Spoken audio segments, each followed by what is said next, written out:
Hi guys! For today's vlog, magluluto tayo ng ukoy. Ayan, prepare lang natin yung mga gagamitin natin. Meron tayo ditong sibuyas, bawang, kalabasa, at saka spring onion, at saka yung maliliit na hipon. So ayan, una pigaan lang natin yung kalabasa natin para matanggal yung tubig-tubig niya.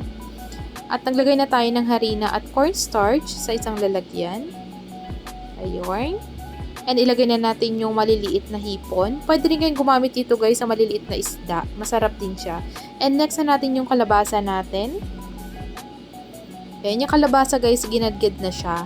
Meron tayo ditong sibuyas. Next na natin at saka yung bawang at saka yung spring onion. Mix lang natin.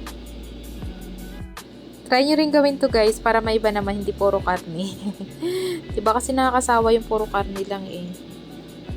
Ayan. At syempre, lalagyan na natin siya ng egg. 2 egg yung nilagay namin. Ayan, mix na ulit natin.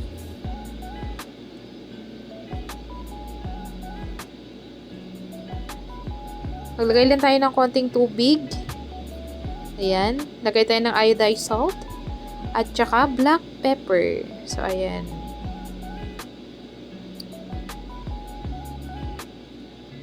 Ang sarap ng ukoy lalo na pag isawsaw sa suka.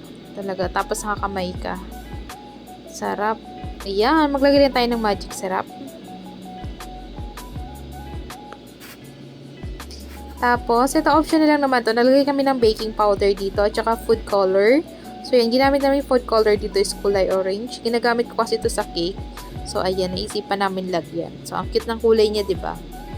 So, ayan. Nasa sa inyo naman po kung gusto nyo lagyan. Ayan. Ayan, ready na nga natin siyang isalang. Ayan. And then, nagpainit na nga pala ako ng mantika sa medium heat lang. So, ayan. At dahil tanghalin tapat na nga dito ngayon, sobrang init nga naman talaga.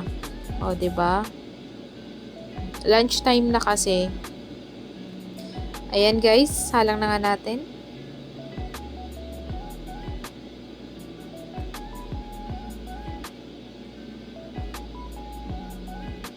Medyo crispy natin to para masarap. Ayan. Next natin balik na rin mamaya yung kabila naman. So, ayan guys. Sobrang init nga talaga dito guys. Flex ko lang pala yung papaya dito na sobrang cute niya. Wow! Bilog talaga siya. O, diba? Marami kang magugulay dito guys. Maraming malunggay, papaya. So, ayan, mamili ka na lang. Wow! Ayan. Kabilang side naman.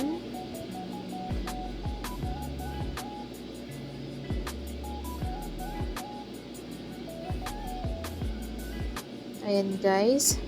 Ang sarap nga naman talaga sa mata pag ganito yung nasa paligid mo, yung mga puno, 'di ba? Ayan, may kamyas, may guyabano, kung ano-anong mga nandito.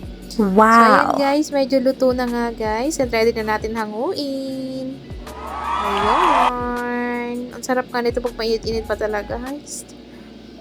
Papakain ka talaga ng marami. Wow!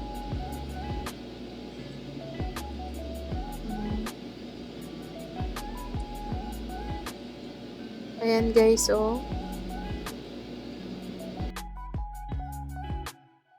So, ayan na nga ang ating ukoy. Ayan. Siyempre, titikman ko. Excited na ako eh. Ayan guys, ang sarap niya nga at saktong-sakto lang talaga yung timpla niya. At ayan na ang ating today's ulam. Thank you guys for watching!